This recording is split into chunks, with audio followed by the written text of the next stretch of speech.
themselves back into it. So going into game number 4, it will be a pretty clutch game for Miraculous, taking it back a little bit of momentum here, moving on.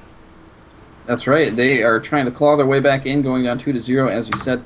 Gravity looking to try and seal a deal here, though, as they want to move forward and try and be the second year running North American champions of SC2CTL. They've got to continue to prove themselves, but they only need to win 2 more games in order to lock this match down and secure their place in the semifinals. We'll see if they're able to do it. However, Miraculous Gaming, don't count them out yet. They still have lots of guys on their roster going out. So they can just as easily come back. There's only a 1-game differential, and anything can happen. Absolutely. While we get this game set up, you want to tell the fine folks about Mythlogic? Absolutely. If you guys are unaware somehow, our wonderful, benevolent sponsors this season have been Mythlogic. They are a custom gaming rig, either laptop or PC, constructor, I guess. They build these things for you. They With their do bare custom hands. designs. Their manly hands. Yeah, they put these things together, just great machines. They really stand by their work, really high quality stuff. You can custom order it. They will build it as you order it, kind of like the old fast food places used to say, didn't they? They used to talk about how it's made to order, and this is exactly what it is. You tell them what you want, and they put it together with your name on it. They ship it out to you, and it's really great stuff. Check out their website. It is mythlogic.com. They've put up a little over $1,000 here for production costs and prize money, with the majority of the prize money, or majority being prize money. There's going to be $700 given away in the Grandmaster Master Division, $400 given to first place, $200 to second, and $100 to third. So go on Twitter and go ahead and give Mythlogic a follow, or send them a tweet just giving them thanks for supporting esports and supporting SC2CTL. Absolutely. Go green, Synergy. I appreciate that. Noting the Michigan State shirt I have on. But we're not going to let that hold us up. Jumping on into game number 4, it is going to be another epic PvP between, in the lower side of the map, 6 o'clock position representing blue, and Miraculous Gaming. It is Zaun. And in the top left-hand corner of the map, representing Team Gravity, the Protoss race, and red all around, it is Trace. Apparently I made a strange face there. Oh yes. Yeah, accidentally looked at Twitch chat. I do that from time to time. It is sometimes an accident, sometimes on purpose, but usually goes badly.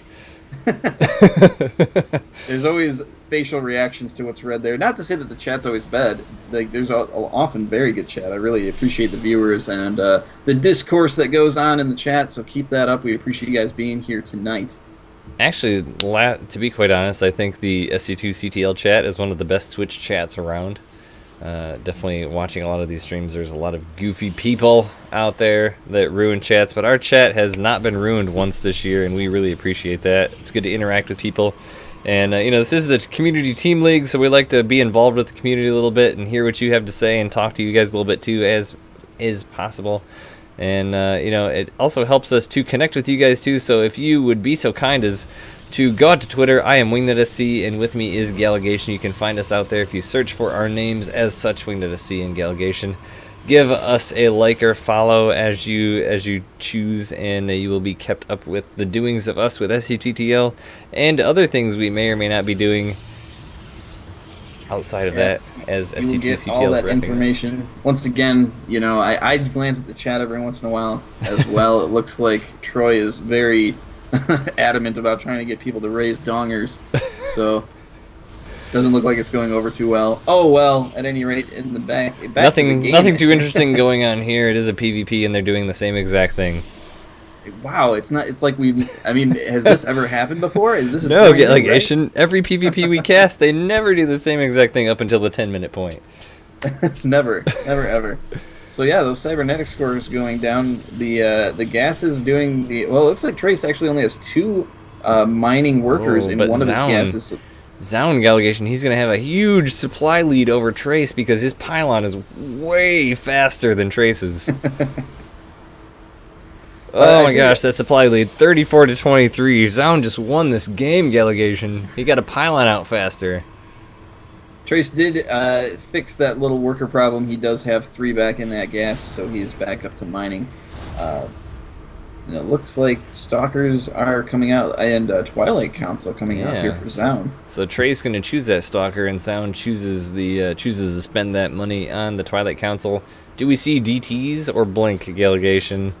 Take a guess, because I refuse to, because I'll be wrong. I'm going to say Stalkers and Blink. Yeah, I'm going to go with Blink.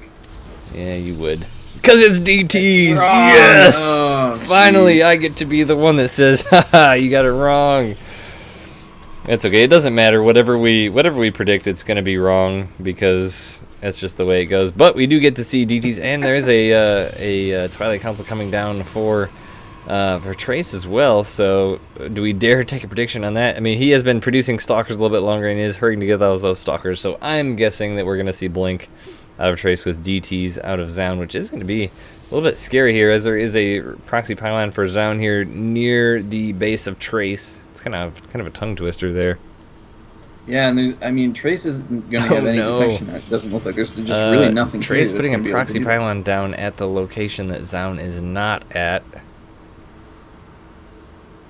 That's gonna. Oh well, I guess it is also kind of maybe in the middle.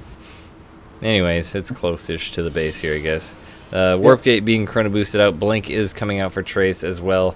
So this is going to be maybe a little bit difficult for Trace to deal with, because he has 0 detection here. There's a Robo on its way, but those DTs, if they come out here quickly, looks like they're now just being warped in. We'll get in there long before the get a scout in there. He did see the Dark Shrine, so he is building a wall at the top of this ramp, and he's going to have that Robo facility. So it looks like he may be all right here. He's going to have to really position his stuff well to keep this going.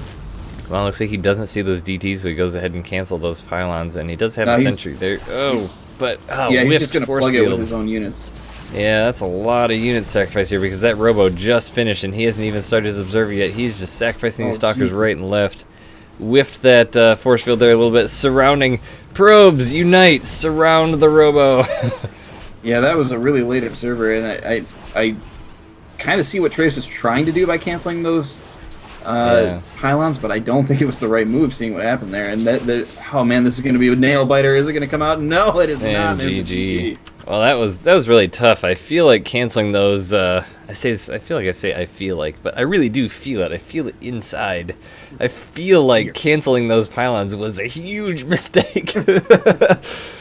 Yeah, I mean, ultimately, like, even if you did want to try and block it with his army, you got to question the decision making there a little bit. As if he lost the pylons, then he's out 200 minerals if they did finish. But if he loses Stalkers, you start losing gas at that point. You know, like they're more expensive than pylons. But I mean, regardless, I get that if the Robo was done and the Observer was in production, but the Robo was not finished yet, and he was delayed about 15 seconds on making that Observer. So by that point, he'd already lost half of his army before the Observer was even started. So I'm not sure about that. Maybe just, you know, and it's so easy when you see that to second guess yourself too, because those DTs were a little bit delayed.